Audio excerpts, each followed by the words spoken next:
brought to you by Head Start Basketball. You can still demand a lot, but do it in a positive way. And then have relationships with your players. It sounds like it's so simple, but I had to be broken in order to find the healing. Steve Lamie is the head men's basketball coach at Grove City College. In his 24 seasons at Grove City, Lamie has directed the Wolverines to 5 President's Athletic Conference championships, 9 postseason berths, and won over 300 games as the head coach.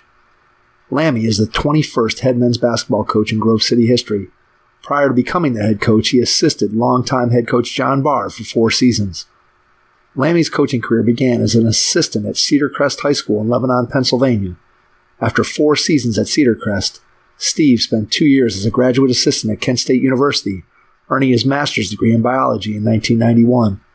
He then returned to the high school ranks for 3 seasons as a head coach, including 1 year at Palisades High School and 2 seasons at Pennridge High School in Pennsylvania.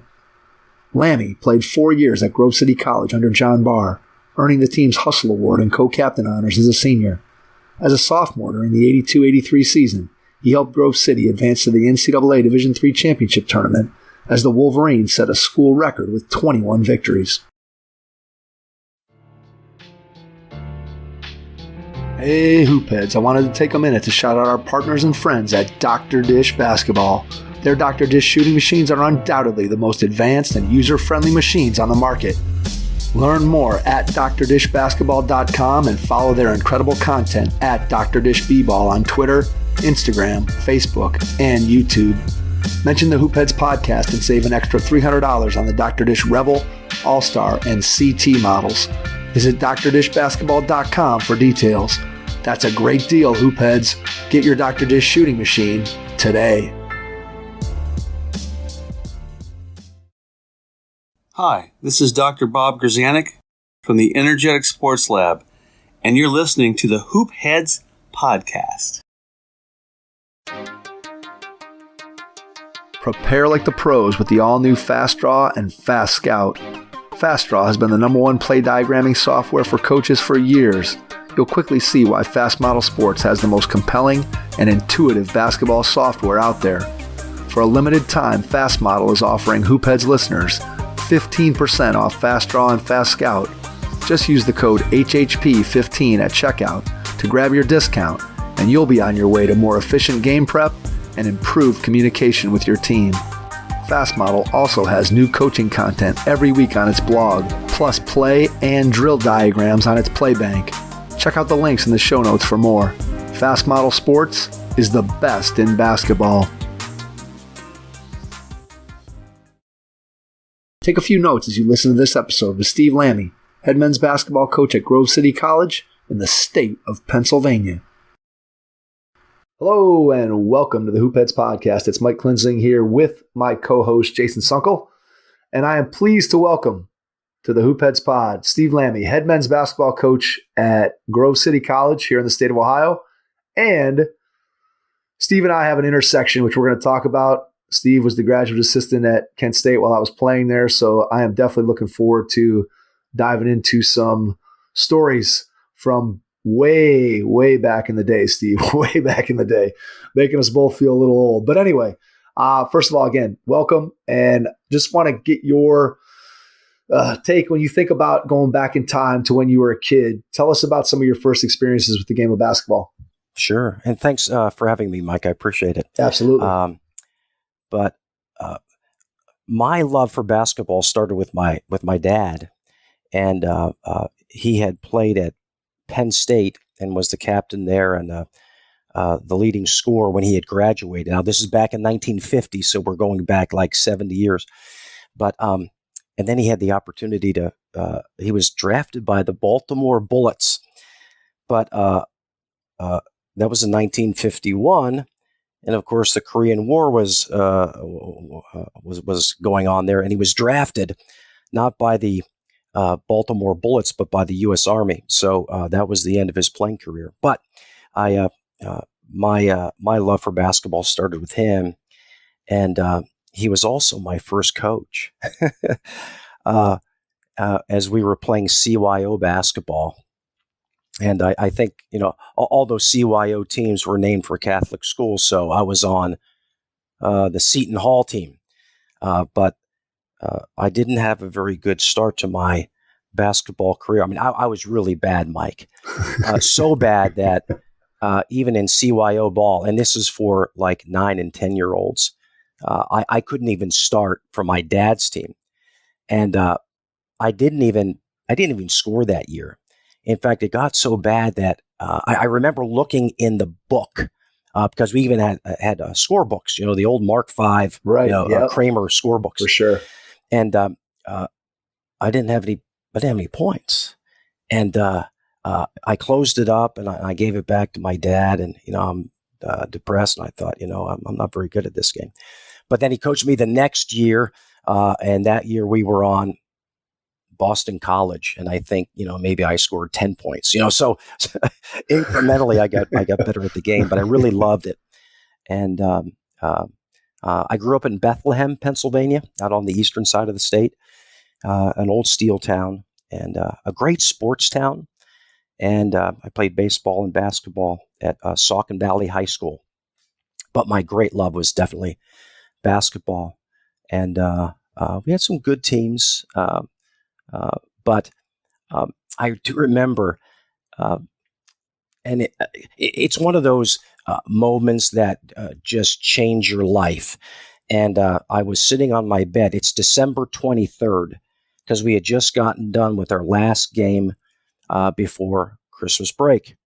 And I'm sitting there, and we had just lost. And I was on the JV team. It was my sophomore year. And I had decided right there and then that I was going to play college basketball. And my whole focus changed. Like I just started to, I thought I worked hard, right? But I worked even that much harder to get that dream. So I did play my last 2 years at Saucon Valley High School. And by the way, just to back up a little bit, I'm thinking about this now. I never had a bad coach, like never. Whether it was travel basketball or CYO basketball or pony baseball, and the vast majority of my coaches were not teachers. In fact, they were steel workers, if I remember correctly. But and some had more skills than others, but they were just good guys that taught me the fundamentals. Like I just remember jump stop, pivot, pass, just dribbling drills and defensive slide drills. And this is when we were in elementary school. So that's just a side note. I just had great coaches. But I looked for schools that I could play basketball at after graduating from high school. And one of the schools was Grove City College, which is on the western side of the state. And I found out about it through my neighbor who had gone there way back. And she said, yeah, you should visit. So we took the 6-hour trip across the state. And I immediately fell in love with it, met the coach, John Barr. And he said, well, Steve, do you have any film available? And I said, well, no, we didn't film our games. I mean, the vast majority of high school teams didn't film their games back then. So I just had to basically plug myself. And he goes, well, yeah, you can try out. and that was all I needed, right? And so I was preparing myself, and midsummer, I got a note from Coach Barr, and in it was the roster, the tryout roster. And as I counted up the names, there were like 30. And in the letter, he said that he was probably going to keep about 16 to 17 guys.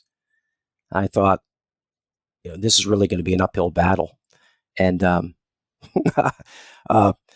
tryouts were 2 days long, right? 2 days of tryouts. And mostly that was just practice. But near the end of the second practice, there was like an hour worth of scrimmaging. And it was mostly 4-on-4, full court. And like call your own fouls. And it was just, guys just trying out for the team. And I remember at the end of that,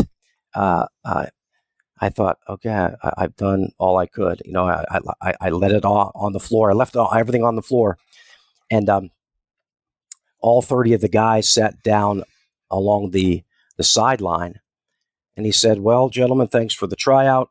If I call your name, go to the far basket, underneath the basket, and we'll do some 3-man weave.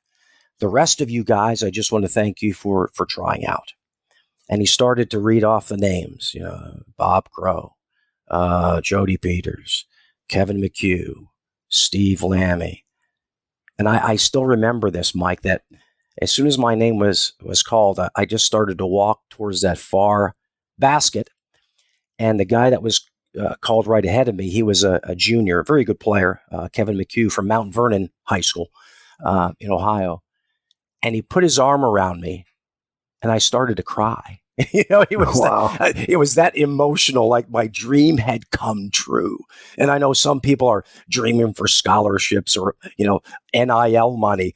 My dream was just to make a team. And I did, and had a very average career here at Grove City. I was on some great teams. We went to the NCAAs my sophomore year.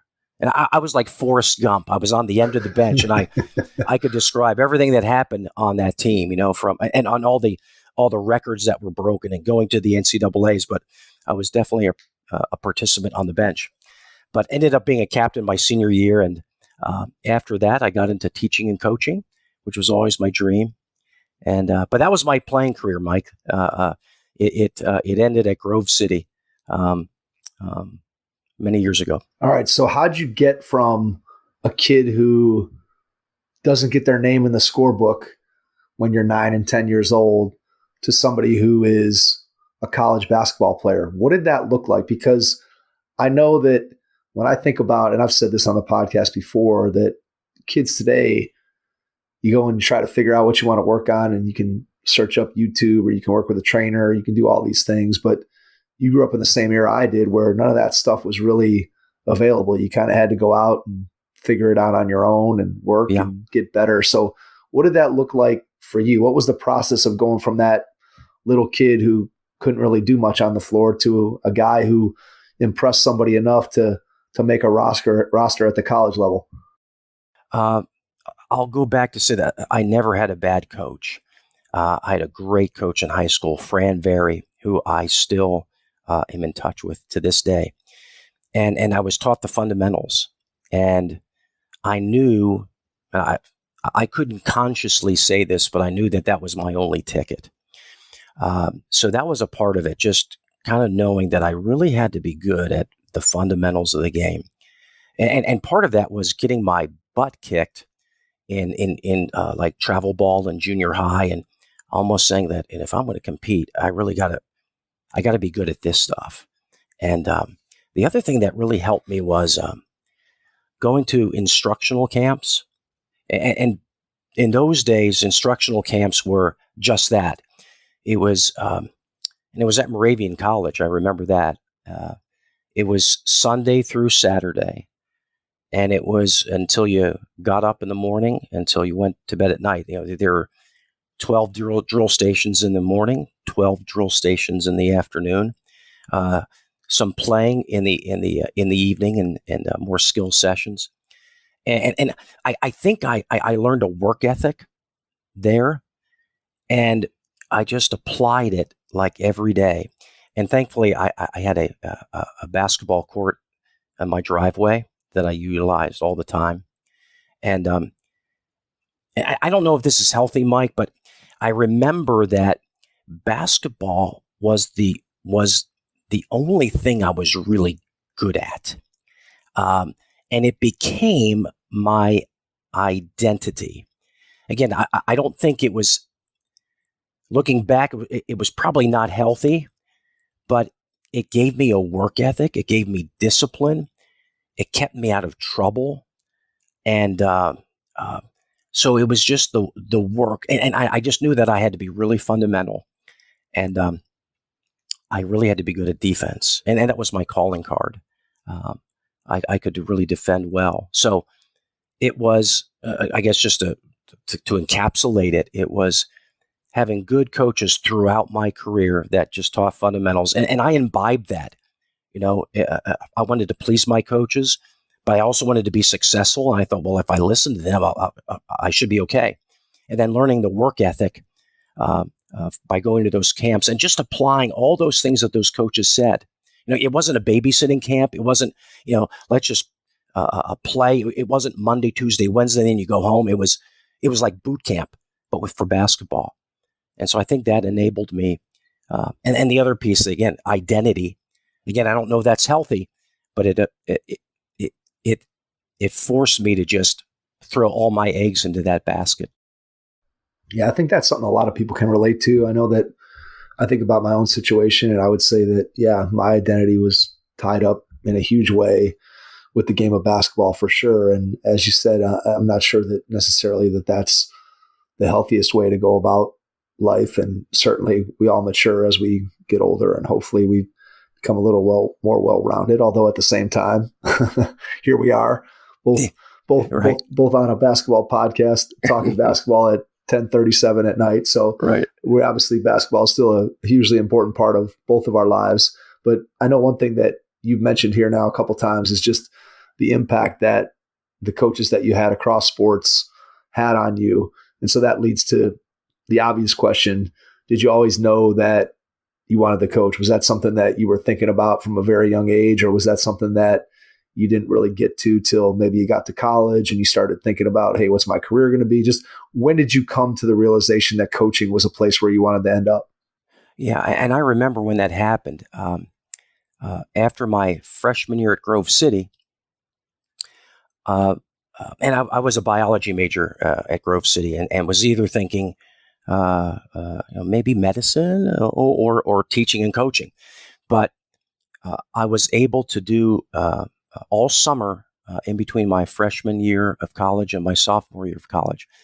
I was a counselor at the same camp that I had attended in high school. And it was doing those drill stations. It was teaching. It was listening to coaches that I knew that I wanted to coach. And from that point on, I knew that was going to be my career path. And I found out that I had a gift for it. And so I've done nothing since. So that's been, almost 40 years. All I've done is taught and coach either at the junior high level, high school, 2 stints or 1 stint at Kent State, and then at, the Division III level. Did you think that high school or college was going to be the route? Did you have a preference? Were you thinking about which one, or was it where the opportunity was? Just what was the mindset? Yeah, as soon as I graduated from Grove City, I only looked at high school teaching jobs. And I got one pretty soon after I graduated, and I was the 10th grade biology teacher, and I was the freshman basketball coach. And of course, after graduating from Grove City, I thought, I'm ready to be a varsity coach. Of course you were. And exactly. Thank God, I didn't get that job as the head coach, the varsity coach, because I didn't know how to deal with parents. Shoot, I had never put together a practice plan.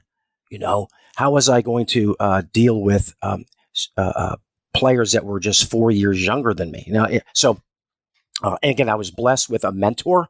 His name was Frank Kuhn, who was the head coach at Cedar Crest High School. And so for 4 years, prior to my arrival at Kent, I was the freshman basketball coach. And I taught just the fundamentals. But I was given some freedom. So I put together my own practice plans. I had to cut the team.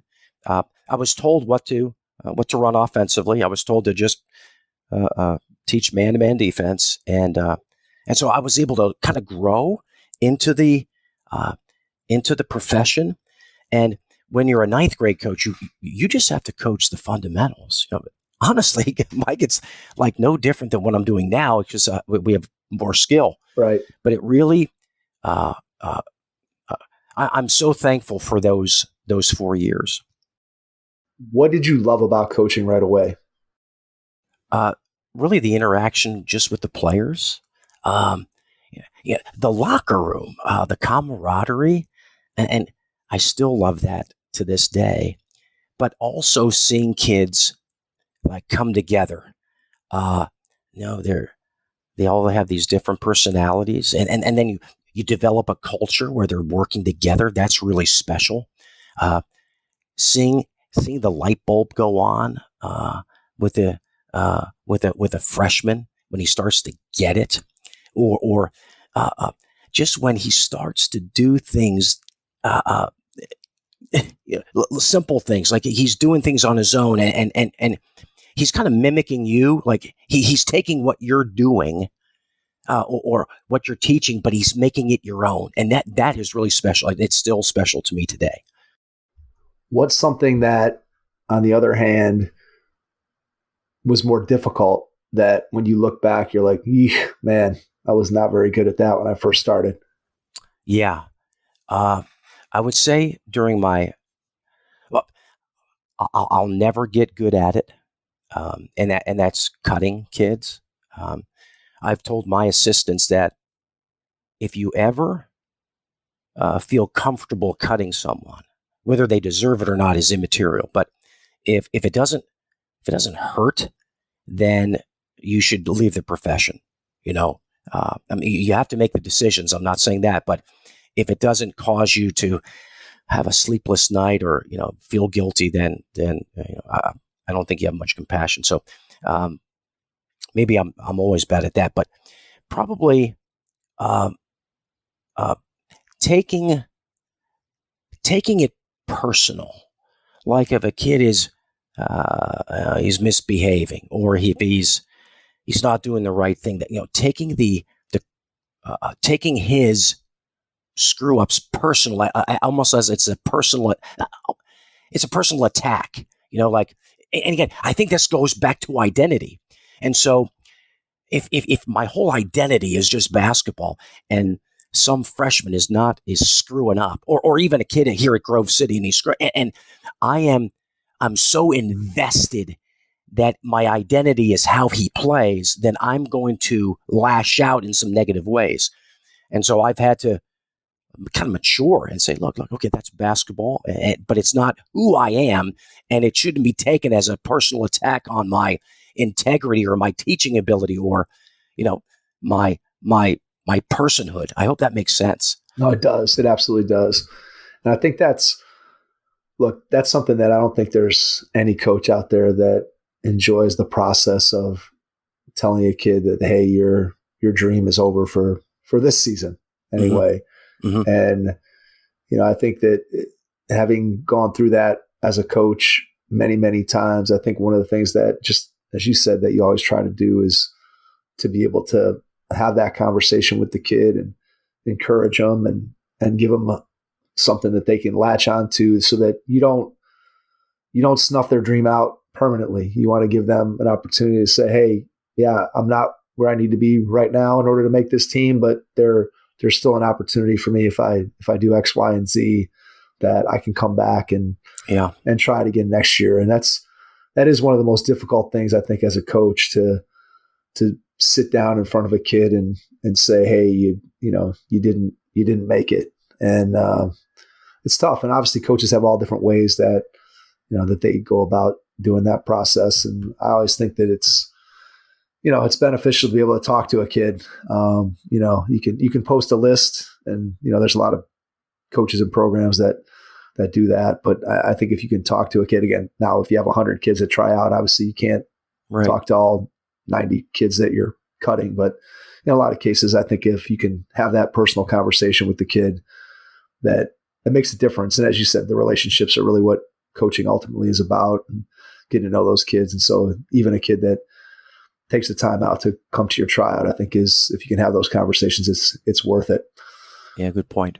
All right. So you go from being a freshman coach to the Division I college level. So how does that even remotely happen? I mean, what's the process for, okay, I'm a freshman coach. You've I'm assuming at that point, were you thinking that, hey, maybe I want to get into college coaching? Was it a way to gained some experience and you thought that I can take this back to the high school level. I want to get my master's degree. Where was your mindset at as you were reaching out to Coach McDonald to see if you could get one of the GA positions there? Yeah, that's a great question. I had no dreams of, I should say I had dreams of coaching college basketball, but did not think it was realistic.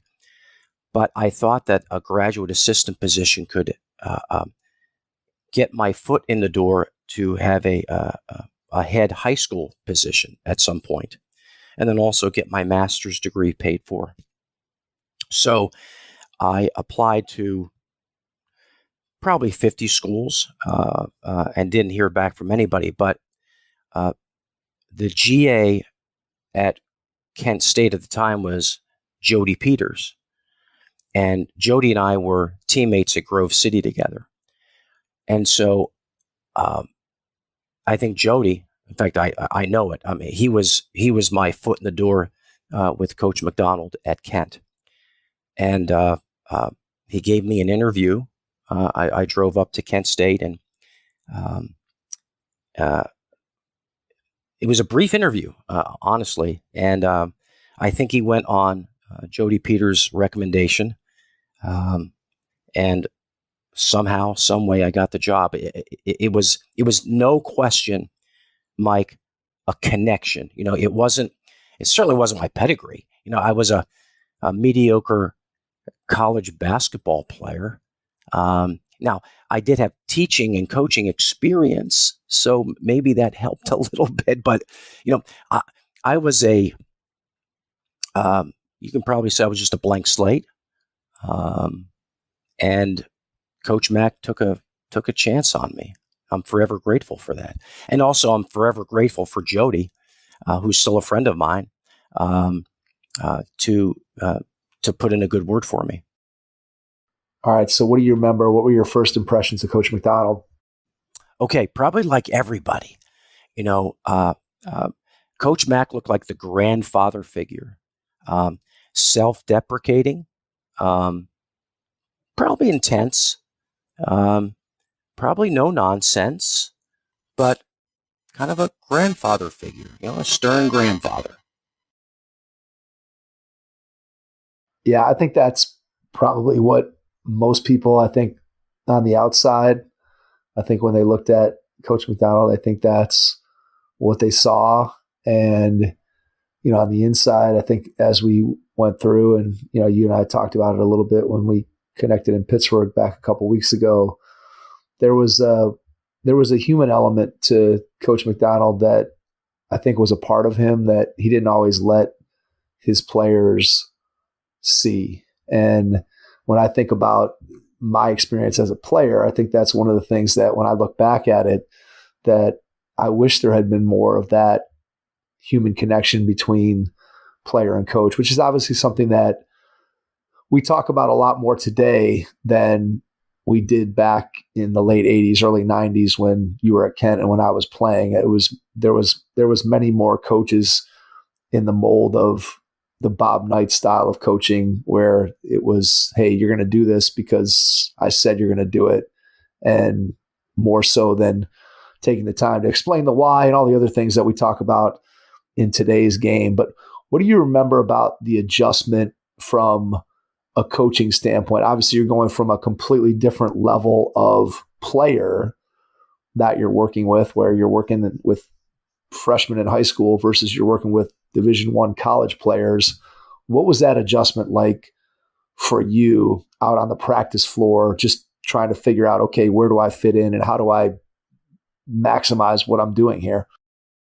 Yeah, I followed Jody Peters' lead. He was the other GA. And fortunately, we were in on the staff meetings, the GA. So there were two assistants, Dave Grube and Chris Davis, the full-time assistants, and then the two GAs. And we were permitted to sit in, and sometimes they were 2 hours long as we developed the practice. And so I was given certain responsibilities at those practices. It was almost exclusively breakdown drills, or maybe doing some statistics, but mostly breakdown drills, because Coach Mack and it was his team, and so if he delegated something, it was for a specific purpose, and almost always to Dave Grube, who was the lead assistant and with him for a couple of years already. And I think that was Chris Davis's maybe his first year. I think we were on staff. That was our first year together. That's right. So, one thing, not being in charge, like for 4 years, I'd run my own practices, done my own scouting reports, done my own practice plans. And so I just had to remind myself that, hey, I'm a graduate assistant. I should be very thankful to be here, and whatever he wants me to do, I'm going to do. I wanted to please him, no doubt. I believed in him. I believed in the system. He was defensive oriented, and I liked that. But so that was one of the adjustments. The other adjustment, and Coach Mack made it very clear.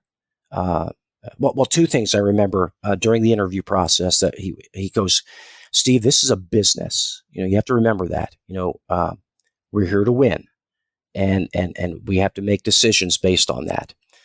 And so, coaching ninth grade basketball is not a business. Okay, not even close to being a business. No, you didn't have any NIL deals back in the day? No. Okay. So that was okay. All right, I get that. Okay, at least I intellectually understood that. The other thing that he mentioned was, don't think of, like he said, basically, your experiences of Division I basketball are when you watch, the ESPN game of the day or game of the evening, and you see us in our coats and ties, and the crowd is going crazy, and the coaches are masterminding the plays, and you see all the show. That's about 5% of what we do. You don't know about you're going to experience the long hours. You're going to experience the highs and lows, all the things that go behind, that are behind the scenes to make that, that make that 5% work. And again, he was very honest with that, and he was absolutely right. And I had my eyes wide open, but I was, almost shocked by how much other stuff has to be done. Like watching literally five to six VHSs of our opponents prior to playing them, and then also seeing them play live. Just the amount of detail that went into preparation. Well, I was not ready for that. I adjusted, obviously, but I was not ready for that. The other thing was just the intensity of practices. I thought I practiced intensely at Grove City College. Well, no, not compared to the Golden Flashes under Coach McDonald's tutelage.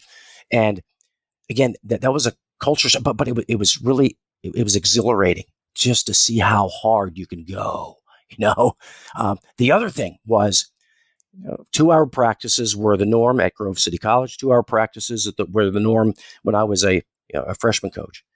Well, Mike, there are some times, and I'm not exaggerating, were we on the floor 3.5, 4 hours? Yeah, 3.5 for sure. Yeah, I mean, a lot of times. They were intense for that long. Yeah, and then you go lift, and then you have a film session. So right. It was just basketball at just a exponentially higher intensity and commitment and complexity. There wasn't load management, Steve. What was that? There was not any physiological testing to see, do these guys need a little break here maybe to refresh their legs? No, that was not ever the case, which, again, I say this all the time, that I am unbelievably grateful, thankful for Coach McDonald and the opportunity that he gave me. When I signed with Kent, that was the only Division I offer that I had. And I think I fit the mold of the type of player that Coach McDonald liked. And once I got past my freshman year where I played sparingly, pretty much for the next 3 years, I didn't come off the floor unless the game was a blowout or I was in foul trouble, which was basically almost never. So I have no complaints at all about my college career, but it was tough. I mean, it was tough. Practice was a grind. You talked off the top about how much you love basketball, and I feel exactly the same way. And I know there were days where I sat in my dorm room, where I sat in my apartment, and practice was coming on. I think I've told this on the podcast, but especially this was more, I think, in the dorm. But I remember that me and Mike Albertson, my second year, who was a walk-on, I remember Mike, we would sit in the dorm room, and the Dick Van Dyke Show would come on at like 2:30, and practice was at 3:00. And we would start to get PTSD every time we heard the Dick Van Dyke Show theme song of like, oh no, that means practice is about to start.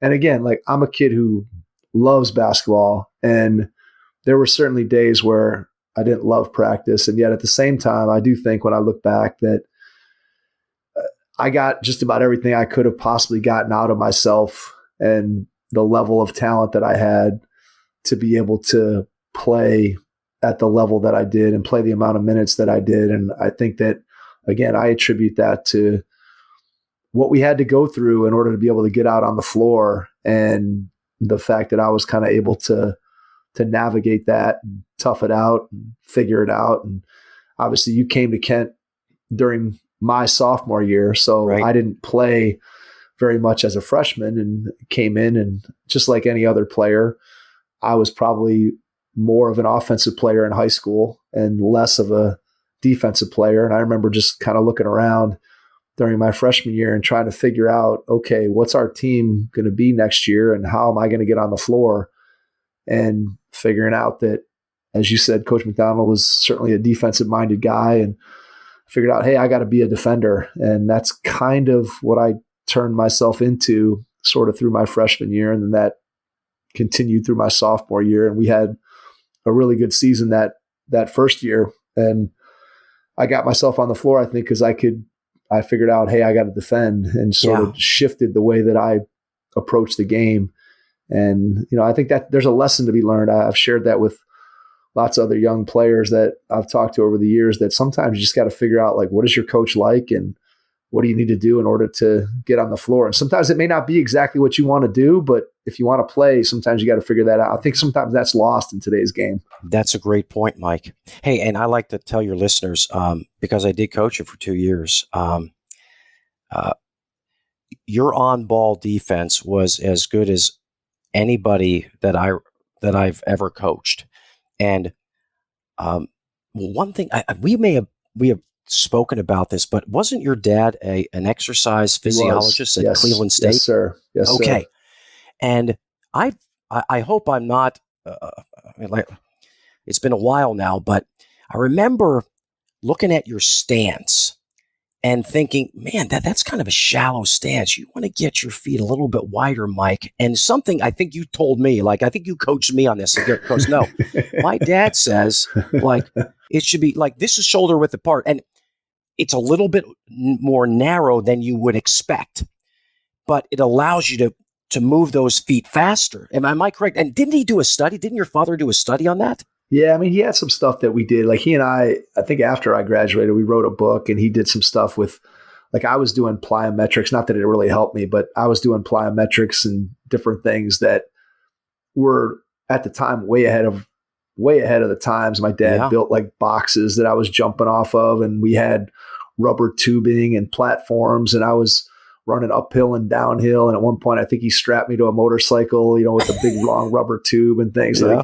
Like, I can only imagine how slow I would have been and how little I could have jumped if I hadn't done all those things, because it certainly didn't propel me into the upper atmosphere of athleticism. But yeah, I think certainly my dad had a huge influence on who I was as an athlete and as a player. And I think that my work ethic and just the things that ultimately made me the player that I was, for whatever that was worth, I think a lot of that came from just my dad as at an early age. And, even in the summertime, you think about the way AAU basketball is now. It was nothing like that back when I was a kid. And my dad coached me in what I guess was the precursor to AAU basketball. And we played in some tournaments with just some guys that were local from the west side of Cleveland. And so my dad certainly had a big influence on, the kind of player that I ultimately became, both in high school and then as a college player. And like I said, I was not a defender by any means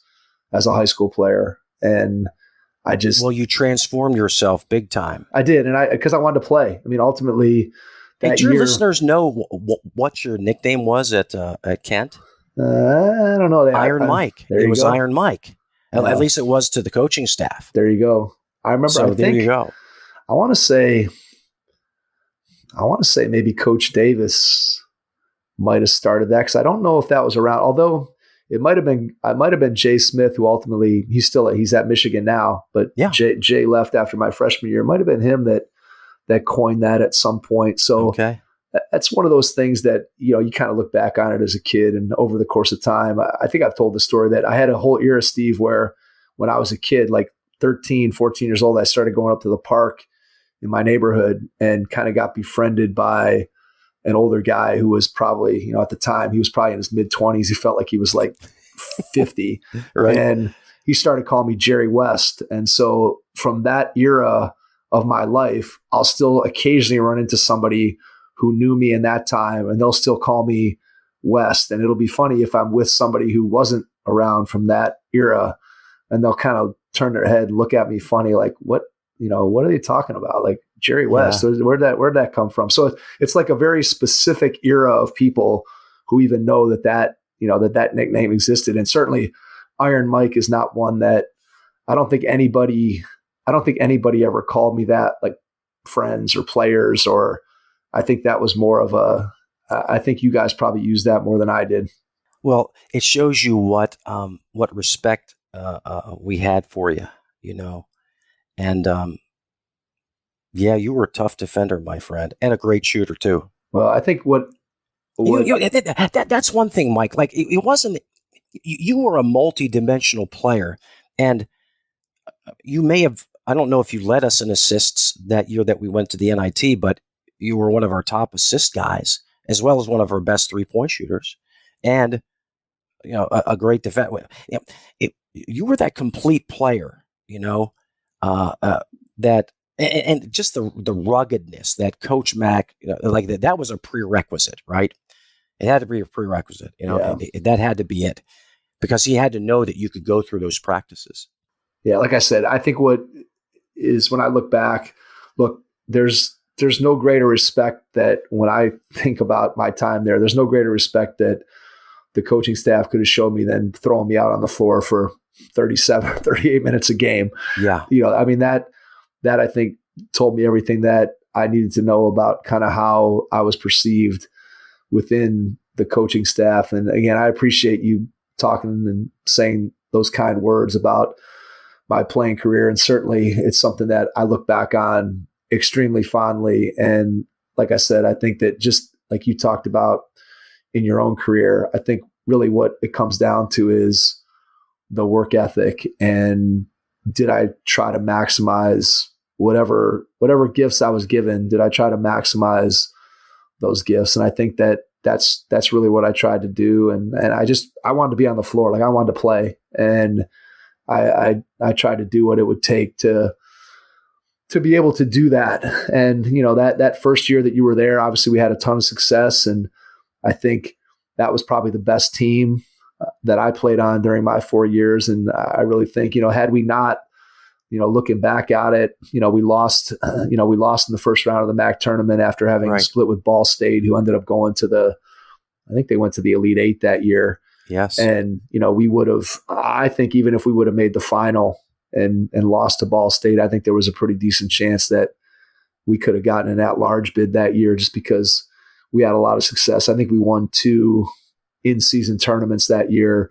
And yeah, that's right. We did.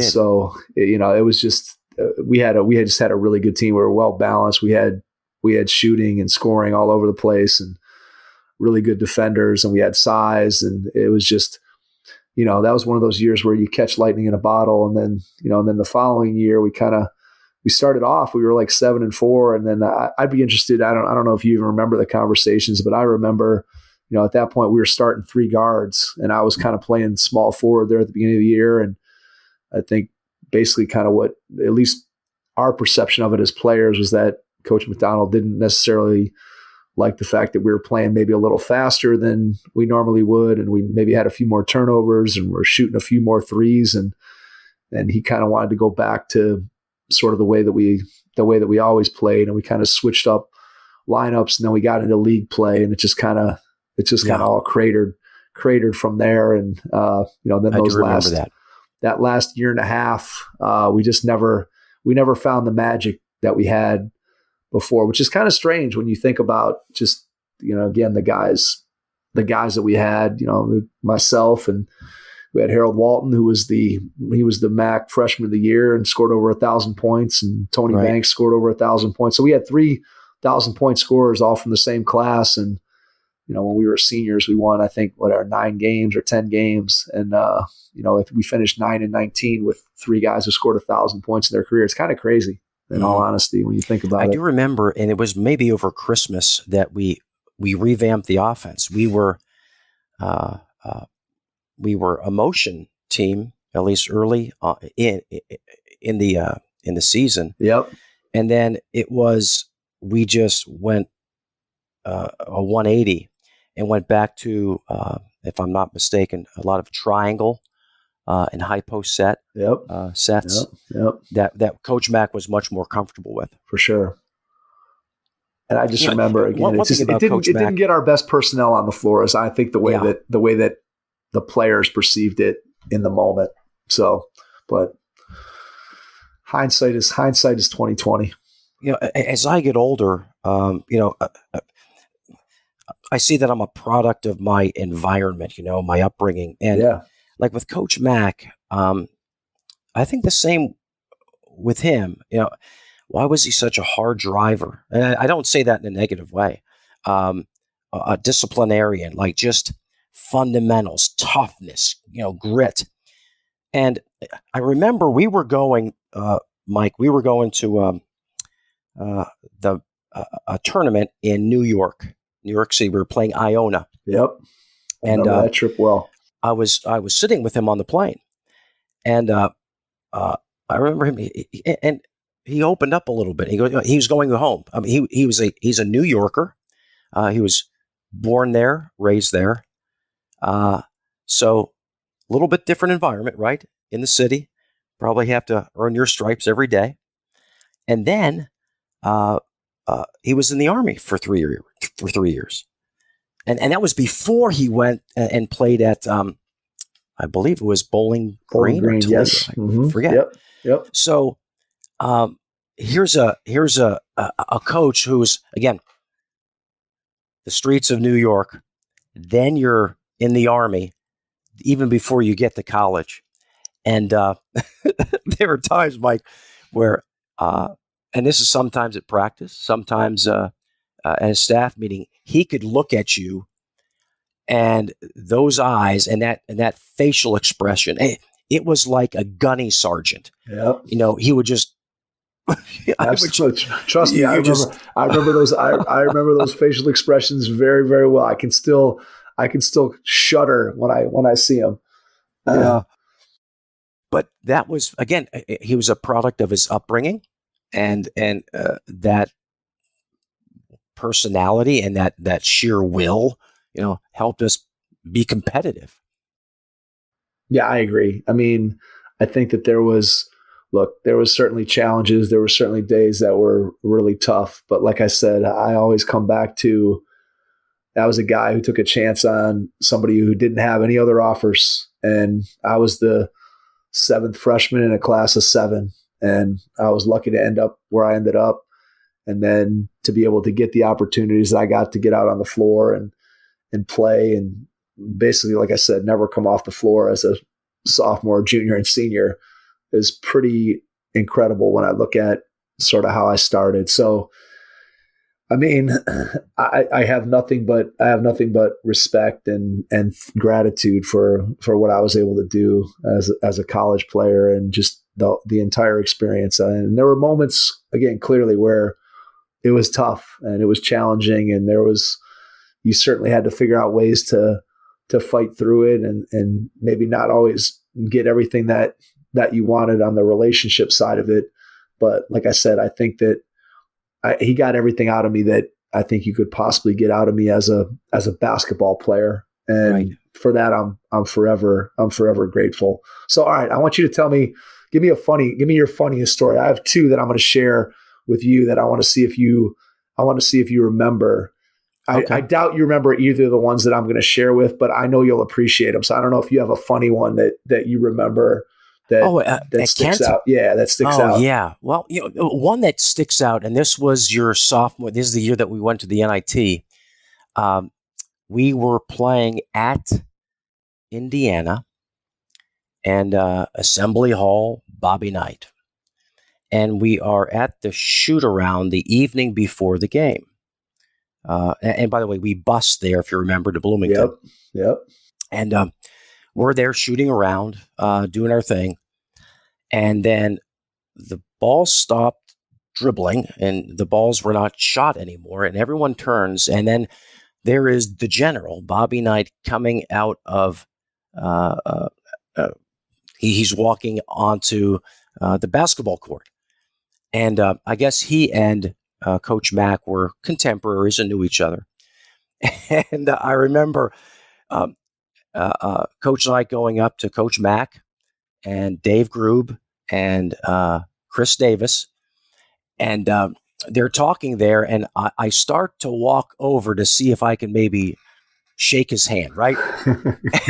And Coach Mack goes, "Steve, finish up here.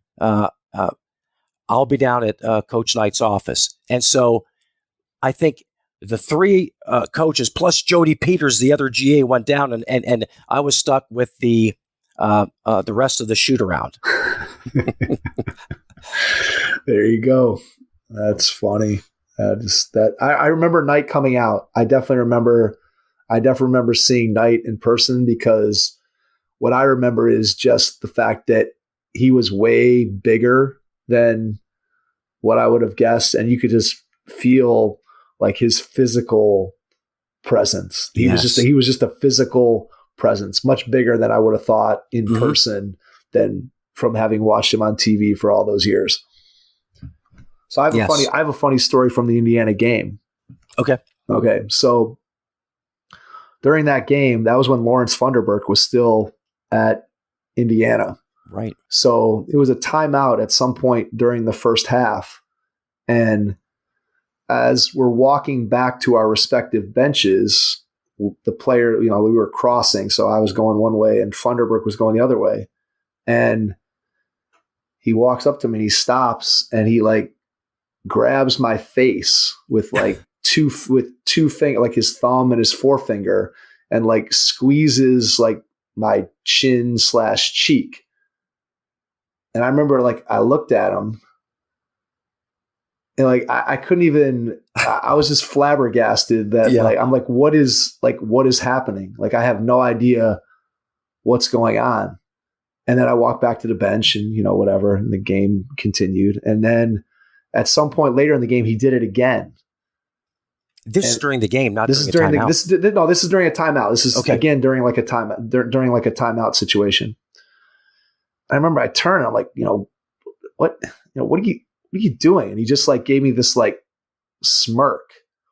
And then in the locker room after the game, I can't remember what teammate of mine, but somebody said, it might've been John Wilson, said to me, he's like, "Mike, you got towel fuzz all over your face." Cause you had, I had the scruffy, whatever, hadn't shaved for a couple days beard. And so there was towel fuzz apparently on my face. So what Funderburk was doing, and I didn't realize it at the time, he was pulling this towel fuzz off my face. Mike, he was grooming you. He was grooming me. The strangest, that's gotta be one of the strangest, player to player interactions completely bizarre. The first time, like I said, it totally off guard. I couldn't even respond. And then the second time he did it, I remember just saying, like, what are you doing, man? Like, what's your problem? Then he just like smirked at me and walked back to his bench. But then I finally solved the mystery in the locker room after the game that he was plucking the towel fuzz off me. Yeah. None of your teammates were going to let you know about it. Though, no, right? I don't think anybody really, I don't think anybody else, there was nobody else probably in the arena or anywhere that even saw him saw that interaction. Right. But yeah, one of those really strange, just one of those really strange situations. Hey, Mike, speaking of, this is not a funny story, but just a story about Coach Mack. And I think we were at Western Michigan, and we had won that game, I remember, and we were getting back on the bus. And this was in January, and I forget which year it was, but it was the start of the Gulf War. Yeah, I remember this well. And it was Operation Desert Storm. And the bus driver had it on the radio. And Coach Mack gets on the bus, and I don't remember the words, but basically, and he was a veteran himself, said something to the effect that here we are playing basketball, and young men your age are going off to war and could die, something of that nature. And it was a great perspective and a sobering one. But I remember that to this day. Yeah, I remember that clearly. I can still picture I think kind of the atmosphere, like the somber atmosphere that came with winning that game. And then Western Michigan, I remember their locker room being kind of dumpy. Yes. In their old place, yellow lockers, like yellow metal lockers, like you almost like what you would see in like a junior high locker room. And then just, getting word that, clearly today everybody would have been on their phones and, we would all known about it, whatever in our own way. And instead it was kind of like everybody found out sort of at the same time. And I just remember that being a moment that, I can still picture. How you grab like a mental picture of those different scenes. And I have a mental picture of like the CNN feed of like the missiles flying. Yes. And that's kind of what sticks with me. That and the yellow lockers in the Western Michigan visiting locker room. But yeah, that's. Hey, Mike, can I tell you just something really small, but it was about Coach Mack again. I think that, it was my first year. So it was our NIT year. And I got my master's in biology. And I think 99% of the other GAs were, sports administration, but, I wanted to just focus on bio. So I was having a tough road. It may have been during finals, and somehow he found out that I was just, running on empty, right? And just, it was tough. And our secretary, you may remember Nancy Saboro. Absolutely. Kind-hearted soul. And I may have commiserated to her. She had that sixth sense, right? And so she tells Coach Mack. And the next morning, Coach Mack comes out into the hallway or the suite. He goes, Steve. And he points, and you know how he pointed, like, and he gave me like that gunny sergeant look. And I think, oh my God, what did I do? And he just the curved finger point. Yes, the curved finger point. The finger was always curved.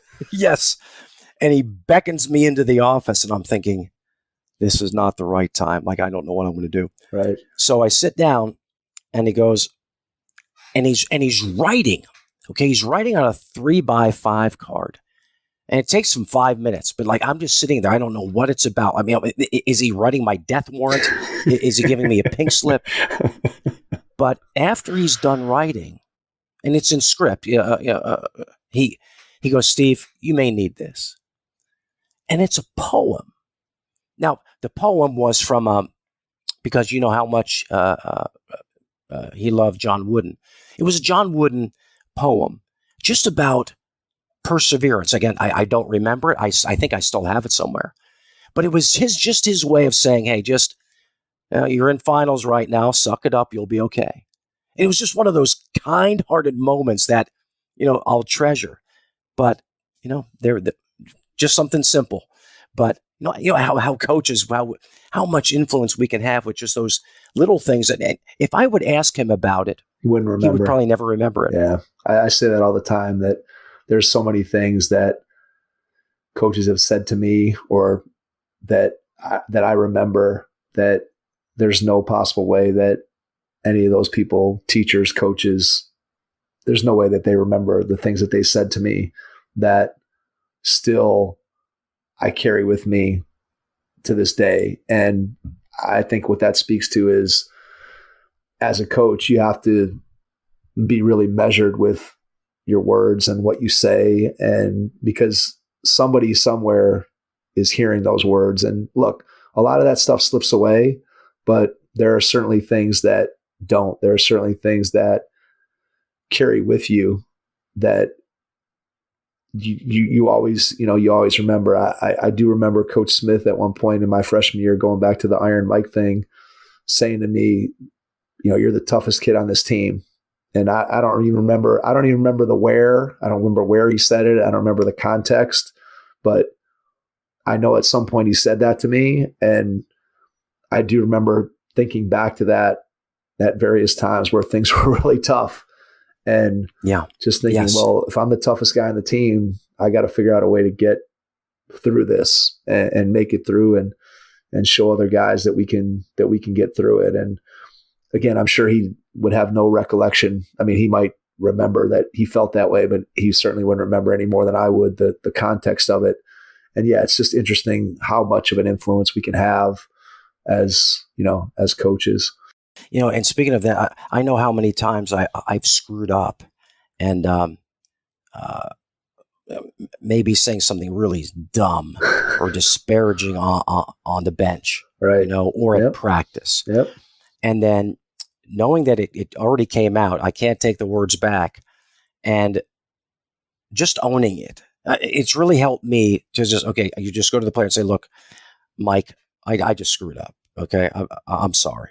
And it's over. Like, I know that when I say that, of course, it's humiliating, right? Because, we're not supposed to make mistakes, but that just, I'm sorry, has helped me maintain the relationships with players, 15, 20 years after the fact. Absolutely. And that's another thing. I'm just talking off the top of my head, but just the self-awareness piece, like knowing where I'm kind of weak there. Maybe it's my temper here. Maybe it's my sarcasm there or whatever. And just being aware of it so it doesn't cause an issue. And the other thing I'm blessed with is that my assistant, Sean Severson, has been with me 18 years. That never happens at the Division III level, but he's like my accountability partner. And so if he can give me some eye contact before I'm ready to say something I shouldn't, or he'll hit me, or and it immediately calms me down. Or if I have said something or done something stupid, we have the relationship where he can come in and say, look, that was wrong. Yeah. You may want to go back to Mike and talk to him about that. So, and I appreciate that. Yeah, it's a great point. I think that it's something that, again, is a lot more prevalent in coaching today. It was not something that coaches did very often back in the time when you were a player or when I was a player. That's not to say that it didn't ever happen, but I think there was a lot more times where things happen, and what happened on the practice floor in the game, you just put it behind you and keep moving, and everybody just figures out their own way to deal with it, and you move on. And that's just, again, it was the era. That was the era of where we were, and it's certainly changed over the years. I would say probably for the better. All right, I want to just share my two quick stories. They're both pretty brief, but I think they'll kind of capture some of the things that we've been talking about, and then we can move forward with your career. So one is, I'm realizing now as I'm looking at, I went back and looked at the schedule just to kind of place the years, but the first one did not happen while you were there. It was during my freshman year, but I think you'll appreciate the story because it'll kind of encapsulate a little bit of what I'm sure you experienced with Coach McDonald and what I experienced. So we went to a tournament at UAB and we flew in. I'm sorry, the tournament was at Tennessee Chattanooga, and Tennessee Chattanooga has a really cool arena. It's called the Roundhouse, and it's probably the neatest arena that I think we ever played in. Just really cool. Fans are right on top of you. But we went in for the shoot around, and we got started, and we were just kind of warming up before we did our stretching, and guys are shooting, and all of us are like, man, the floor is really slippery. And guys are kind of complaining and talking about it. And Coach McDonald's kind of over on the side, and he's looking, and he's watching and whatever. And then he comes over, and we're all starting to stretch. And I remember he went up to Coach Grube, and he's like, is the floor always like this? And I remember Coach Grube, like the look on his face, like he could see him processing like, okay, how do I answer this question where I've never been here in my entire life. There's no possible way I would be able to answer this question accurately in any way, shape, or form. What do I possibly say? And to be honest, I don't even remember what he said, but I just remember in my head as I'm sitting there stretching, just laughing, going, how, like, what is he gonna say? And what kind of a question is that when you just like, we just showed up here like 5 minutes ago. Right. Nobody's ever been here before. Nobody's ever played here before. And I just like, I could still remember the look on Coach Grube's face, just of like almost sheer terror of like, how do I answer this question to not make Coach McDonald mad? So that was a good one. And then the other one, which I think you may or may not have been here, but I know Rick Blevins was the player who was involved, and we were doing like, I think we were testing.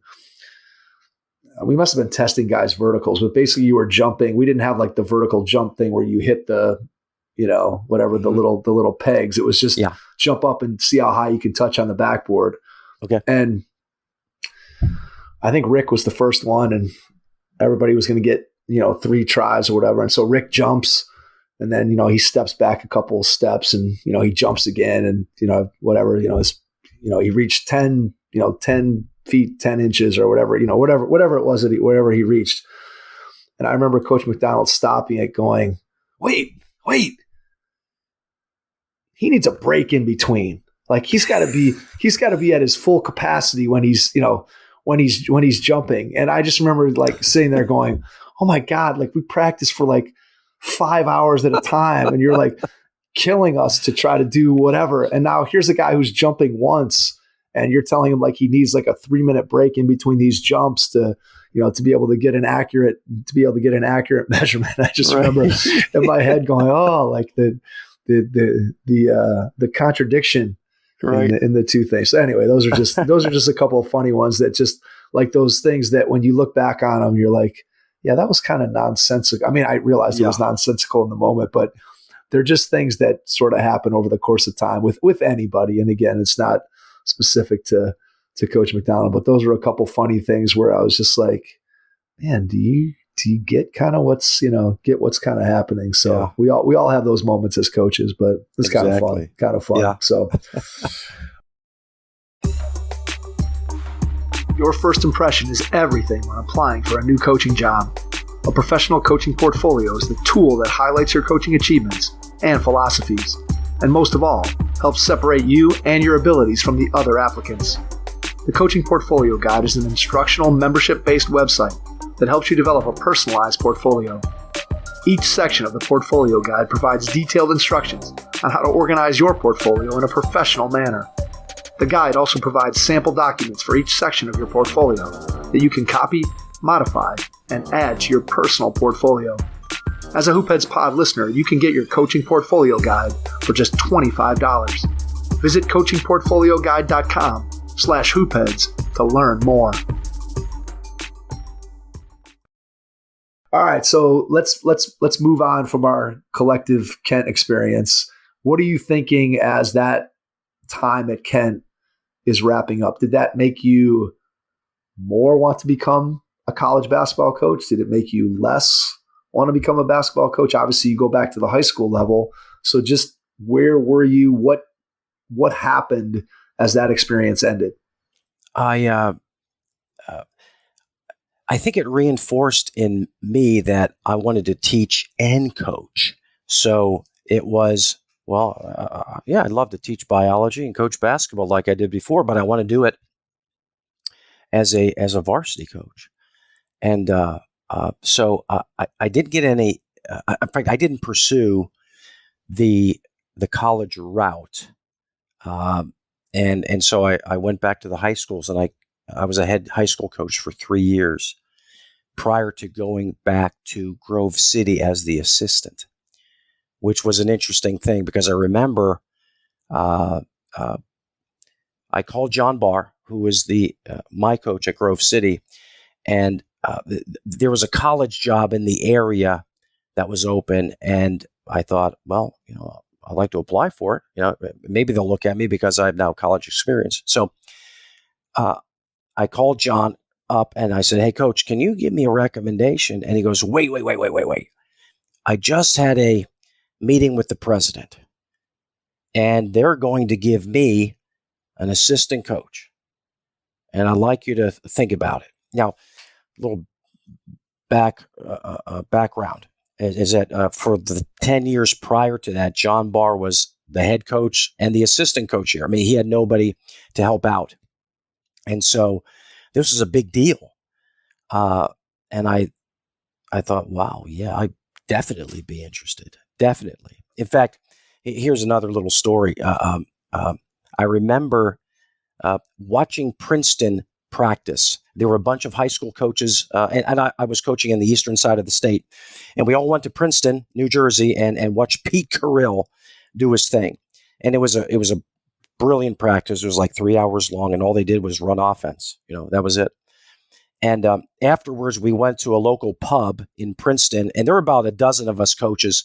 And we just sat at a big table, and we just said, okay, hey, what is your dream job? And as we went around the room, Duke and Indiana and, North Carolina, blah, blah, blah. And when it came to me, I said Grove City College. And there was like Snickers. Like, honestly, that was the only place that I thought I'd like to coach in college. And then literally 2 years later, I was back at Grove City as the assistant. But back then, it wasn't a full-time job. It was they cobbled together a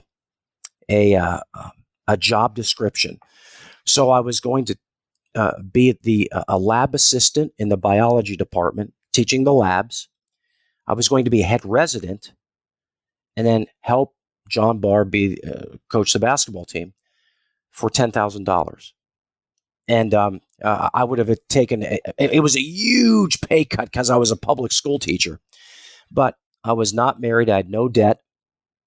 It was a graveyard job, Mike. In other words, it was a high school, a small high school in a large conference, and it was going to be really tough if I was going to stay there.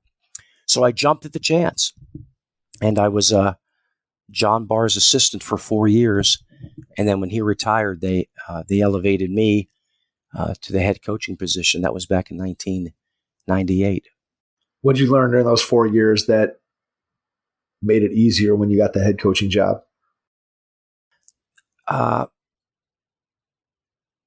had played for Coach Barr, so I knew the philosophy. And I think what I learned from him was, he and Coach McDonald were contemporaries. And Mike, and correct me if I'm wrong, there was a little bit of contention between them because I think John Barr recruited you out of Strongsville High School. Is that correct? Yeah, I mean, okay. I had a lot of connection with a lot of the Division III guys. It's funny, like I reconnected with Coach Steve Moore, who he recruited me, I think probably harder than just about anybody at the Division III level. At least I remember that probably more than anyone. Actually, then my first career start was against Worcester. Worcester. Yeah. So yeah, it's a small world for sure. Yeah, and I remember Coach Barr being, because we talked about it, he goes, 'cause he thought that you were coming to Grove City. Like it was signed, sealed, delivered, which probably isn't true, right? But he thought it was. And I think he called Coach McDonald and said, how dare you steal my recruit? and you can imagine how that conversation went, Right. okay? Yeah. Two type A personalities, from the 1950s. So anyway, what I learned was how to coach here. Like, we were not a state school. We're a high academic Christian school. And these are the kids that you're looking for. These are the schools that you got to go after. This is the type of culture that you need. And by the way, I kind of knew all that because I didn't know the recruiting piece at all at Grove City. I had come here, but I didn't know the nuances of it. But the offense, the defense, what was going to work here, and I was so comfortable with it, having imbibed it for 4 years, right? So that really helped me. It just reinforced that I was at the right place, coaching in a way that I was comfortable under a mentor. And he was like a big brother to me. And he was old school too. Plenty of times he yelled at me, which was fine because he did it for 4 years as a player, right? It's okay. Right. So I learned that. And I remember for those 4 years, I actually kept a notebook. And so any nugget that came out of his mouth, I remember just writing it down, things that I may have not done for the 4 years that I had played for him. So I had a second chance to learn all of those things. And he was a wealth of knowledge. He really was. Very, very good X and O coach, but just knew what to do in his environment. Like, he would not have coached the same way had he been at Worcester or at Kent State or anywhere else. He was at this school. It's a niche institution.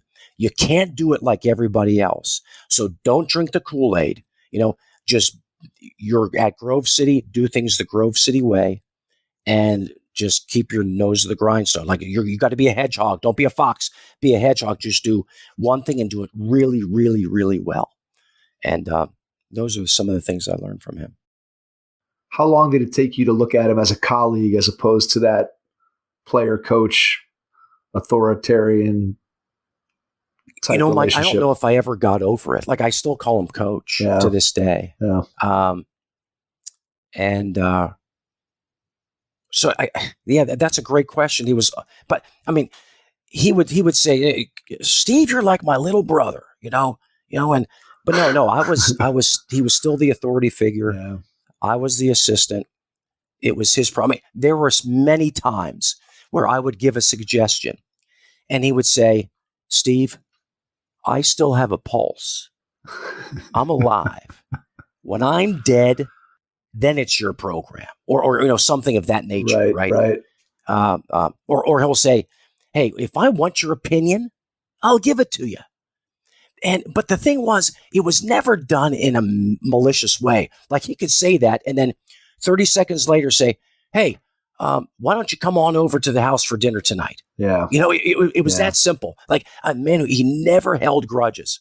And so I could probably tick him off in many ways. In fact, there was one time I remember we're playing Geneva and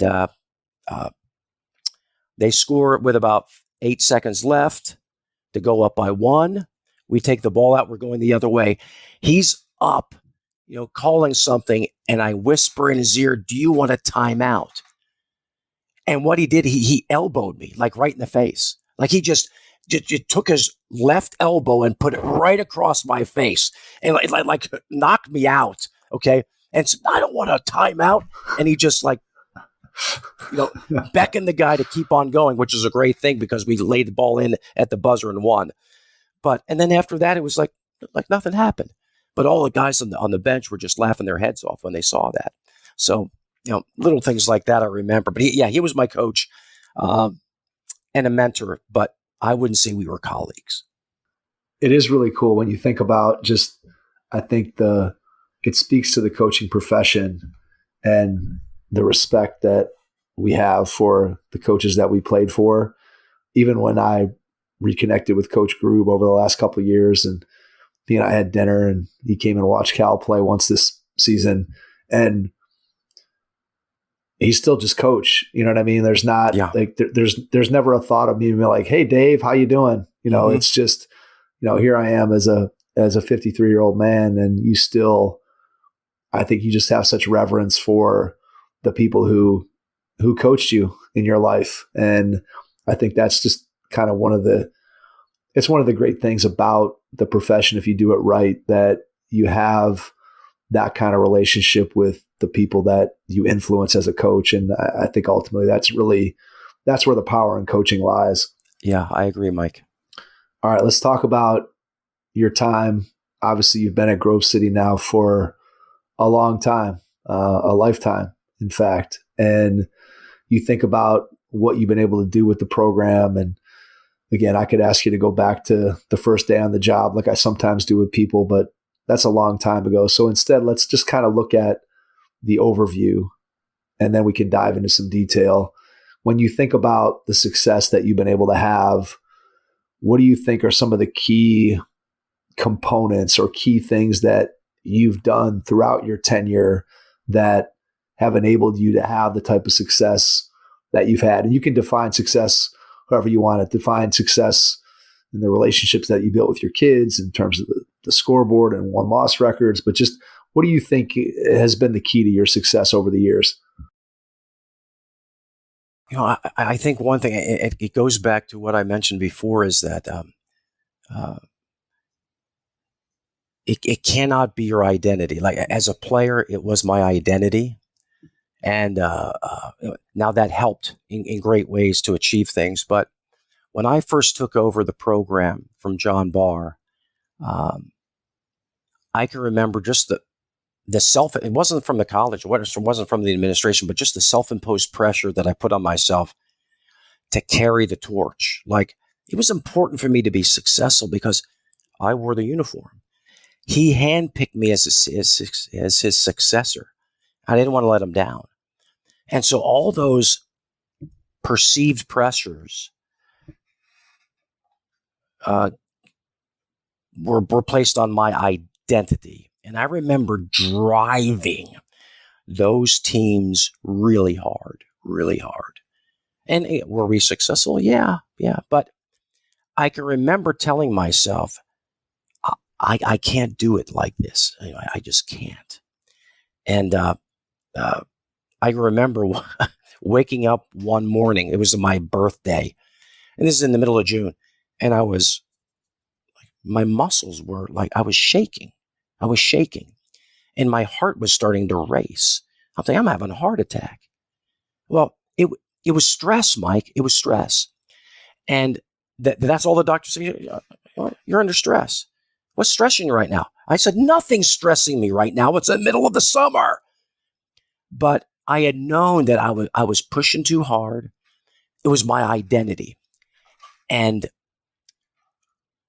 at that point, and this was like 4 years into or maybe 3 years in this coaching at Grove City, I said, I got to just be me, It can't be my identity. Every time a kid, if we lose, and I never thought this, Mike, consciously, but if we lost, it was like, you guys suck. And because you suck, that means I suck. And if I suck, I can't stand sucking because that's who I am. Does that make sense? Right. Yeah, absolutely. And so I had to go through this. It was like a spiritual process of just knowing what my identity really is in God. Okay. And after that, I coached with much better perspective and with more freedom and with a different mindset with my players. In other words, I went back almost to like when I was coaching in junior high, like relationally. Now, for those guys that were on those first 3 years of teams that I coached, I had to go back and apologize. I said, guys, I wish you could play for me now, Yep. And just like always quick to forgive. Like, coach, it wasn't that bad. I mean, it was bad, but it wasn't that bad. They would joke around about it. Again, we achieved, but at what cost? So again, I had to pull my identity away from the wins and losses. Okay. And like just focus on the process, and so that was a huge part of my coaching evolution. And I wish I would have learned it earlier, but again, maybe those identity pieces were coming into play. How'd you do that? Like, is that just a conscious decision of, I really need to be able to step away and see my life in sort of two compartments? Or what did you do? What was the process? How did you just go about making those thoughts real? Because it's easy to have those thoughts. It's another thing to actually be able to do that. Yeah. I remember just driving to a recruiting trip and I'm having these heart palpitations. Now, I was it's still in good shape. Like I run and bike and lift and all that other stuff. So why am I having heart palpitations? Right? Why am I short with my wife? Why am I yelling at players over insignificant things? I thought I didn't like myself, right? I just didn't like myself. And it manifested itself eventually. And I remember telling myself, I can't coach like this anymore. Like, I'll change next year. I'm going to change. No, I had to go to a doctor who said that, you know what? You just had a panic attack. There's nothing wrong with your heart. Okay? You just had a panic attack. Well, yeah. How did I have a panic? I'm not worried about anything. What do you mean you're not worried? I actually saw my pastor, okay? And then I went through a Christian counseling. And then it all dawned on me, like, this is not who I am. And so I was coaching out of woundedness. I was coaching like to prove something. I was as good as John Barr was, right? No, I didn't have to do that. And so when I was freed from that and just kind of coached out of my own, my own personality, it was fun again. Yeah. And but we still had success. So I didn't have to be an idiot and a jerk. No, you can still demand a lot, but do it in a positive way. And then have relationships with your players. And it sounds like it's so simple, but I had to be broken in order to find the healing. Yeah, no, that makes a lot of sense. And I think it's something that I'm sure that a lot of coaches struggle with. I know that even in the limited experience that I've had coaching as a head coach, which is mostly limited to coaching my kids at young ages in AAU basketball, that it's really, really easy to get tied up in the wins and losses and get tied up in I'm miserable when we lose and I'm ecstatic when we win. And you ride that roller coaster. And I'm talking about at a level that really, again, should be about something completely different than what I'm describing. And so I can totally relate to what you're talking about. And certainly when you're talking about, again, your livelihood. And I think that's one of the things that, right, it's easy to allow that to happen when the coaching and the wins and losses and the success or failure of your program ultimately has to do with whether or not you're still employed and have a job. I mean, I can see where it's very, very easy to get caught up in that. And at the same time, I can see how powerful it would be to be able to disconnect those two things, where the coaching and what you're doing is critically important as you're doing it, while you're doing it. And it's something that I'm sure you're thinking about all the time. And yet at the same point, when you can put that to the side and say that I'm about more than just, did I get this recruit, or did I win this game, or did we have a winning season in this particular year, it frees you up, I'm sure, to have a lot more happiness and joy in your life from both parts, from both the part away from basketball and the basketball itself. And I think that's really a powerful way to look at things. Yeah. And almost relishing, okay, whether you're win or lose, and this is not easy, Mike, but say you lose, but you played to the standard. Right. The other team was just better. Now, again, you're not going to get everything right. Like, your standard can't be 100. You're going to shoot 100% from the free throw line. You're not going to, no turnovers, but you play to the standard. Can you relish that? Can you celebrate that? And I'm getting better and better at that. Now, losses are still hard. I'm not saying it isn't, but I'm not projecting that onto my team. I'm not taking it home, and I'm getting over it faster. In other words, okay, hey, we didn't win this time. Okay, well, let's go. Tomorrow, we'll learn the lessons and apply it for the next game, rather than making it a life and death struggle or an identity struggle. No, it makes a lot of sense, and I think if you can do that successfully, it ends up making you a much healthier person on both, I'm sure, a physical level and a mental level as well. Yes. Talk a little bit about how you go about putting together your plans for a particular season. When you start thinking about it's the fall, your guys are coming back to school, and you know what you have coming back. You know what the previous season looks like. What's that preseason process look like for you as you start to prep for the first practice? Now, this year you're going to get to your extra days for the first time, but just in general, how do you go about preparing for a season? Yeah, we already know what we're going to run offensively and defensively at this juncture, so that's not the issue. It's how we're going to go about teaching it with and molding the incoming freshmen to the kids that are on the team already. So what I do is I have an idea folder. So all through the summer, I'll watch a podcast or read a book. Sometimes it's a history book where I can learn maybe some leadership principles, look at film, and then just jot down ideas throughout the summer. Just jot down, knowing that we're going to run the flex offense and we're going to switch everything defensively. And then just write those things down. And then as August approaches, okay, now start organizing that. Okay, these are the new ways I'm going to teach blocking out. Hey, here are some new drills for the fast break. Hey, this is how we're going to have to teach it, our flex. We're just going to revamp because we weren't very good at these particular pieces, and we have to rectify that. So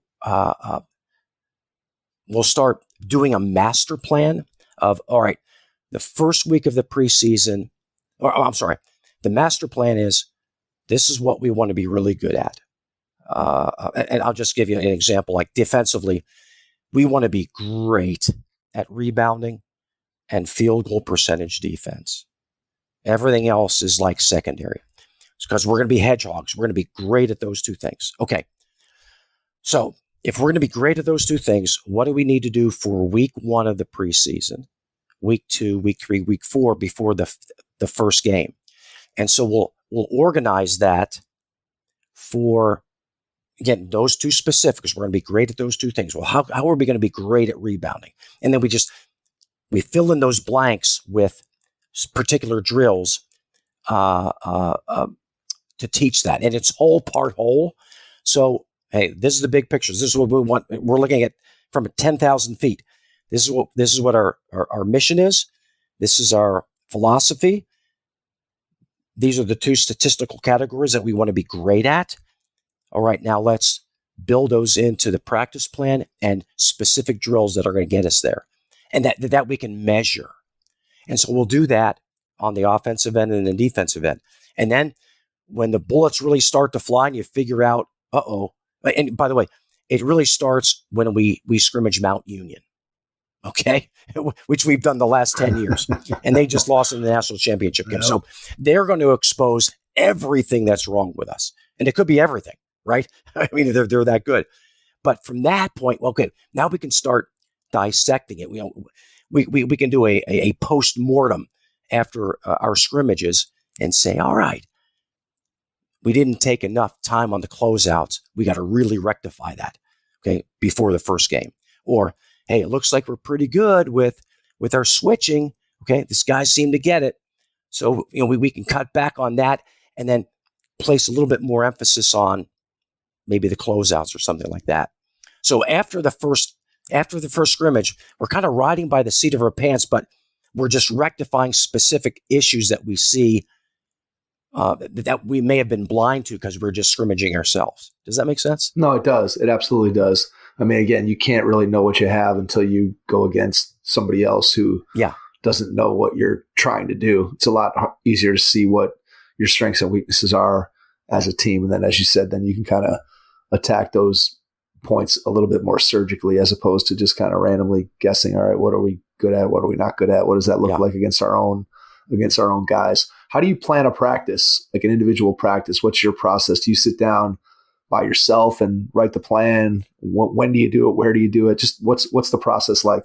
Yeah, I like doing it by myself. So I'll write the skeleton practice plan, and what I am looking at the master plan just to make sure that it's almost like it's identical to a lesson plan when you're teaching. Right, absolutely. And I like to do it in the morning, and then write it all out, and then give it the time frame, and then I will share it with Sean Severson, my assistant, and say, "Hey, Sean, I would just take a peek. Anything that I maybe missed." So he just kind of looks at it and say, "Hey, Coach," because he may want to teach a particular piece of the defense that I've given him responsibility for, and he goes, "Hey, Coach, I need 10 minutes. I need 5 extra minutes." Okay, all right, and so I'll just readjust the times that are necessary, and then what I try to do is also think of what I'm going to say at the beginning of practice, because I usually do like a 1-minute sermon, and so we'll gather the guys together, and it may be something about our team, it may be something that is happening in the world, but something that we can apply to basketball. And it's often something spiritual, right? And then we come together, and then we pray, and then we start our practice. So I also think about something I want to tell the team, within that 1-minute sermon time. And so it's all done at the beginning of the day. So the rest of the day, I can, if I need to make changes, I can, but I'm not doing it on the spur of the moment. I want to be really organized at practice. No, that makes a ton of sense. And it's always interesting to me to hear how different guys go about planning their practices. And you have some coaches that like to do what you do, where they're sitting alone by themselves and kind of going through and thinking about it and putting it together. And then other people that jump in and have their staff contribute ideas and thoughts. And again, everybody does it in different ways. And I think that's ultimately what you have to do as a coach, right? Is you have to do the things that you believe work for you, because not everything works for every single person along the way. As you go through your career, you kind of figure out who you are as a coach, and you start out, I think, taking from the people that coached you or the people that you've worked for, and then eventually you've kind of co-opted a lot of those things into kind of who you become eventually as a coach, and then that gets you to where you are when you feel comfortable in your own skin. Hey, Mike, I think that's a great point. Like I know I'm a combination of John Barr, who coached me at Grove City, for sure, Jim McDonald, and Fran Berry, who coached me in high school. Yep. In terms of how I think it's a healthy mix. But I'm doing it within my own personality, right? But all those coaches were highly detailed and great. I think they had very organized practices, which I feel comfortable with. Yeah, absolutely. I mean, I remember just seeing Coach McDonald's practice plans and having it down to the minute and having the scoreboard going and all the things that went along with that. And yeah, I mean, I think there's something to be said. Clearly, anybody who's coached, you better come into a practice being organized and knowing what you're going to do, because it's really easy to lose your team if you don't. And that's one of those things that, again, I go back to a comment that you made earlier about I played college basketball, and I think I'm ready to be a head coach. And then you actually set foot on a court and think you can coach, and you find out very quickly that being a player has really nothing to do with being a coach. I mean, it has some, but it has very little. When I first started coaching, I played for one guy in high school, I played for one guy in college, and that was pretty much it. I mean, that was pretty much all I knew. And so what did I do? I did stuff that Coach McDonald did, and I did stuff that my high school coach did. And beyond that, I look back at the beginning of my career, I wish I would have spent more time really learning more about the game and going out and exposing myself to other coaches. But I think as a person with a fairly healthy ego at that point in my life, I kind of thought, hey, I was a good player. I'm going to be a really good coach. And you find out quickly that there's a lot of things that you don't know. And again, I'm sure you can attest to the fact that even at this point in your career, as the game evolves and changes, that you're constantly learning and having to grow and adjust and figure out new ways to attack different situations, just because the game keeps changing and evolving, and the kids obviously keep changing and evolving, and you're dealing with different groups. And so being able to grow and learn as a coach, I'm sure you would attest to the fact that that's been critical to your success over the years. And also knowing who your opponent is. When I first came to Grove City, there were only 5 league members, and then it jumped to 7, and then it went to 8, and now it's 11.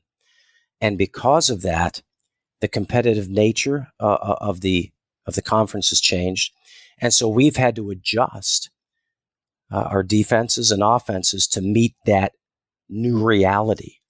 It wasn't good enough. Like if I were running the same offense and defense that I did back in 1998, it just wouldn't work. Right. Competition's too difficult now. And so we've had to adjust to that in significant ways.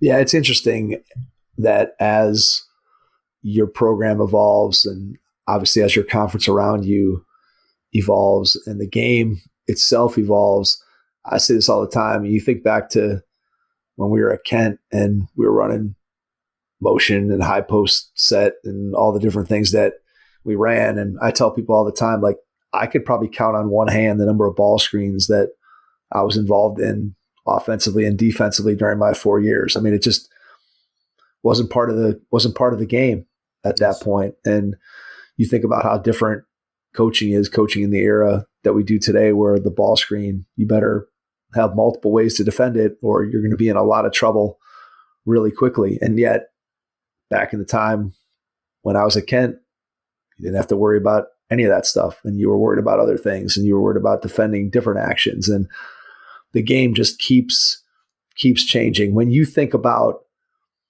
your career and during the time that you've been at Grove City, what's been the biggest change in the game that's impacted you as a coach? When I first broke into coaching, we could go to any high school and everyone would run something different.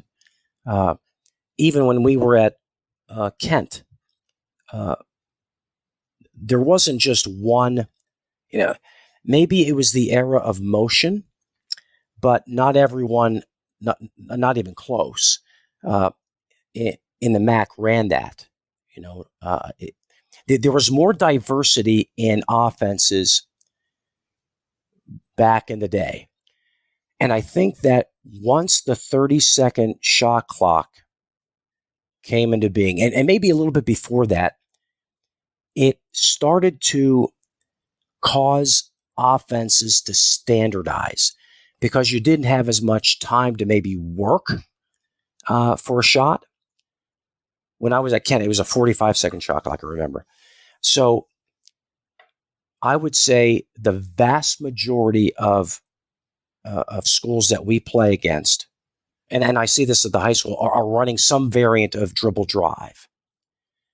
And so I think what's happened is that it's just like basketball isn't as it may be creative, but there's not as much diversity in the systems as there used to be. Like we are a unicorn, Mike, a unicorn, because we run the flex offense. No one. I mean, no one runs that anymore. I think we're the only school in America. But there's a reason for that. So I think that's one thing that has really changed, is that now it's standardized, and I think I would blame that on the shot clock. Yeah, it's true. I mean, there's a certain limit, right, to what you can actually do within the framework of the shot clock. And I think generally speaking, I would be in favor of the shot clock in terms of having it adopted. And I guess I'd like to see it selfishly from in high school basketball, after having watched more high school basketball as my son has gotten up into that age bracket again, where I was kind of out of the mix for a while as my kids were littler and we were chasing them around doing other things. But yeah, I think that it's probably coming. It's probably coming nationwide at some point, where all the states are going to, obviously some have already adopted it, and it's coming. Yeah. And I think probably to get more uniformity in the game, for just being able to evaluate players and all the things that goes along with that. So, all right, well, Steve, we have blown past an hour and a half, so I want to wrap up with my standard Mike, I'm well question. Past my bedtime. I know. Well, we're getting close now. Normally, look, I'm a late night person, but we're fast approaching my bedtime too. So, all right, I want to ask you this 2-part question. So, part one, when you look ahead over the next year or two, what do you see as being your biggest challenge? And then the second part, when you think about what you get to do every day, what brings you the most joy? So, your biggest challenge, and then your biggest joy. Within the job, Mike? Yeah, within the job. Yeah. Within the job. Yeah. I think the challenge is that's a good question. Let me think. It's I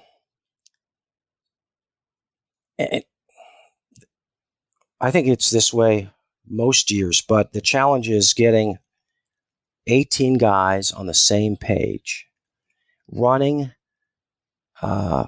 an offense and defensive system that is so much different than everybody else.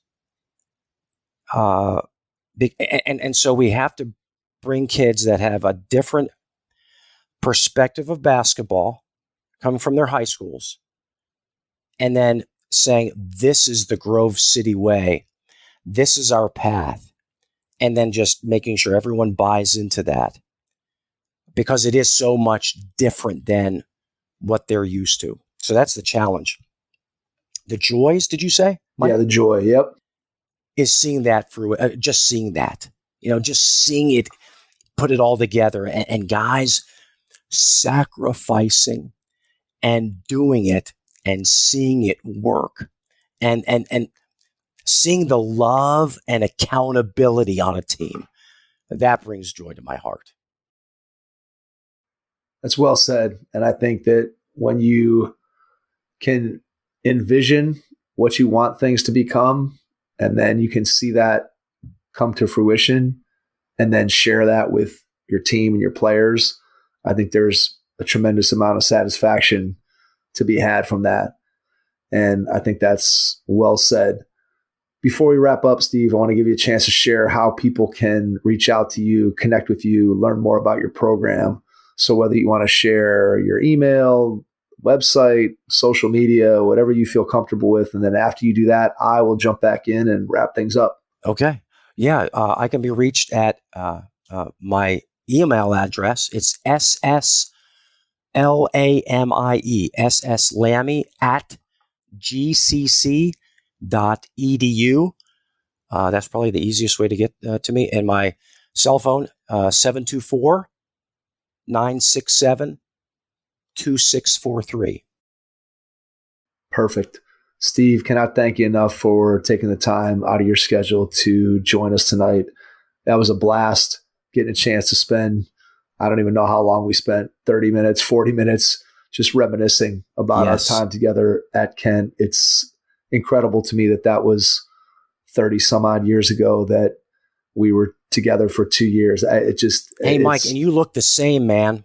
A little bit grayer, but I think you're hanging in there too, man. You look pretty solid, Steve. You look pretty solid. Yeah, again, time keeps moving, but those memories they'll never go away. And hopefully it came through in our talk. And I think from your perspective, and from mine that, despite the moments that were challenging during that era, I wouldn't change it. And I'm thankful that I had an opportunity to be a part of it. And again, me too, Mike. I you said how thankful you were, and I would ditto that. Like taking someone who is a freshman coach on board a Division I basketball program, I owe him my career.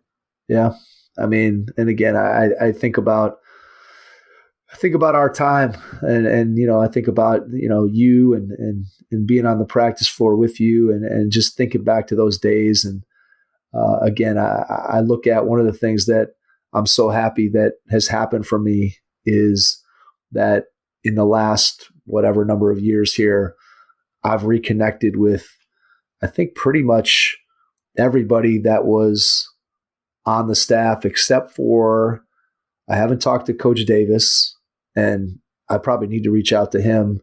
And I have not talked to Tim Stewart, who was also a GA at one point during my 4 years. But I think everybody else that was on staff at some point in my adult life, I've reconnected with them. And again, as we talked about during the pod, the relationships and the people and I think the shared experiences that, especially shared experiences like college basketball that are so intense, to be able to reconnect with guys that kind of went through that it's been an absolute joy for me. So again, I'm glad that you and I reconnected, and I'm thankful that you were willing to come on and share and talk here with us on the pod. And it's been a lot of fun, and I know we're going to stay in touch from this point forward. Absolutely, Mike.